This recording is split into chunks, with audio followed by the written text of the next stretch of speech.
कहते हैं कि हार के जीतने वाले को बाजीगर कहते हैं। हाँ जी। और आपने सहारनपुर में पहला कंपटीशन में भाग लिया था और आप हार गए थे। हाँ जी। और हारे ऐसा था कि आपने सारे रिश्तेदारों को, पहले दोस्तों को, सबको बुला लिया और बाद में बहुत बुरा हार गए। और जब इतना बुरा हारे कि कहीं फाइनलिस्ट सेमीफाइनलिस्ट में नाम नहीं आया, पर अगले साल आपने उस कंपटीशन में अक्रॉस कैटेगरी के अंदर आपने चैंपियनशिप बेस्ट बॉडी बिल्डर का खिताब जीता। किया क्या था एक साल में? सर जब कंपटीशन हारा तो उसका यही था कि जब कंपटीशन खेलने जा रहा था तो इतना शोर मचा दिया, दोस्तों को, फादर साहब को, पापा के सब दोस्तों को, पूरे मोहल्ले को इकट्ठा करके ले गया और वहाँ पे तो नंबर नहीं आया। जजेस मुझे बोल रहे हैं टैग नंबर 10 आप ग्रीन रूम में जा सकते हो। मैं बोला शायद ये किसी और को बोल रहे हैं। उन्होंने बोला आप ही को बोल रहे हैं भाई, जाओ। तब मैंने देखा यार कि ये तो बड़ी इंसल्ट होगी। तो मैंने तब घर में अपने आप को 4 दिन कमरे में लॉक रखा। मेरे दादाजी जो मेरी इंस्पिरेशन है वो आए डोर पे, उसने कहा यतेंद्र दरवाज़ा खोल दे, क्या प्रॉब्लम है? मैंने कहा जी यही करना है, अब जीवन में कुछ बनना है तो बॉडी बिल्डर बनना है, अब बताओ कैसे। वो उस दिन से मैंने उसी कंपटीशन के लिए दिन रात सुबह शाम बस जिम में गया, वर्कआउट किया, जो भी उचित पर्याप्त न्यूट्रिशन ले सकता था वो शरीर को दिया, बट बहुत मेहनत की। बट हर दिन ये सोच लिया कि मैं चैम्पियन हूँ।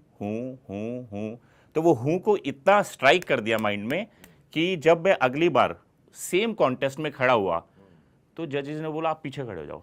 मैंने कहा यार पिछले साल भी बोला जा सकते हो, अभी बोल रहे हो पीछे खड़े हो जाओ, अभी तो मेरा शरीर मुझे लग रहा है ठीक है। मैंने कहा नहीं यतेंद्र फिर कुछ गलती होगी। बट पीछे इसलिए कर दिया कि पूरे उस कंपटीशन में मेरा कंपैरिजन किसी से था ही नहीं। बाकियों का कंपैरिजन किया, मुझे विनर बनाया और अगले दिन न्यूज़पेपर में फ़ोटो आया और वो जो दादाजी ने देखा, तो मैं अपने दादाजी का नाम यहाँ लेना चाहूँगा क्योंकि मैंने उनको एक वादा किया था कि मैं आपको अपने शब्दों में ज़िंदा रखूँगा। चौधरी हुकम सिंह वो मेरी इंस्पिरेशन है sir. He is the only inspiration जो मतलब अभी भी अराउंड में हमारे पास हैं। वो अभी तो इस दुनिया में नहीं है, बट मैंने उनसे ये वादा किया था दादाजी आप चले गए हो पर आपके अपने शब्दों में और अपनी लिखावट में मैं आपको याद रखूँगा।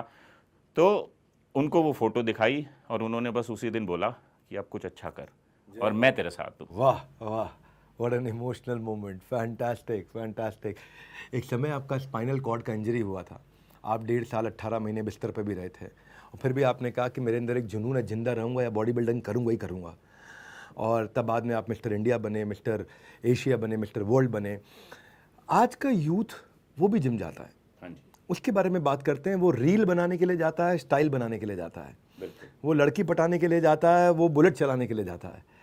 तो टीनेजर जो आज आपको सुन रहा है यतेंद्र जी, और वो आपकी जैसी बॉडी बनाना चाहता है और फिटनेस में आगे बढ़ना चाहता है, उसको आप क्या एडवाइस देंगे? तो सबसे तो युवा देश है, तो युवा सबसे ज़्यादा हैं, वही हमारे देश की पहचान भी हैं।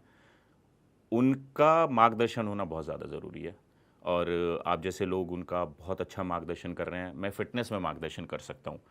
तो फ़िटनेस में मार्गदर्शन यही कर सकता हूँ कि सबसे पहली बात तो आपके पास पर्पस होना चाहिए। मैं जिम अगर जा रहा हूँ तो वज़न कम करने के लिए, वज़न बढ़ाने के लिए, बॉडी बनाने के लिए, फ्लेक्सिबिलिटी इंप्रूव करने के लिए, स्ट्रेंथ इंप्रूव करने के लिए, स्टैमिना इंप्रूव करने के लिए क्या? तो पहले तो वो क्वेश्चन फाइंड आउट करना है। But most of the youngster body बनाने के लिए जिम जाते हैं। बट मैंने जो फील किया है, युवा जो जाता है ना, उनमें आज के टाइम में जल्दबाजी बहुत है। 3 महीने बॉडी, भैया 3 महीने बहुत ज़्यादा है, प्लीज़ 30 दिन में बॉडी। तो सबसे पहले तो ये दिमाग में से निकाल दो, 30 दिन, 60 दिन, 90 दिन, 120 दिन में बॉडी नहीं बनती।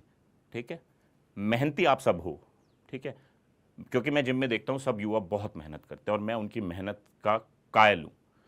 बट प्रॉब्लम क्या है कि आज उनमें बहुत ऊर्जा होती है, अगले दिन उनकी ऊर्जा डिम हो जाती है। कंसिस्टेंसी नहीं है। मैं बोलता हूँ ऐसे होने की ज़रूरत नहीं है, बट नॉर्मल हो जाओ।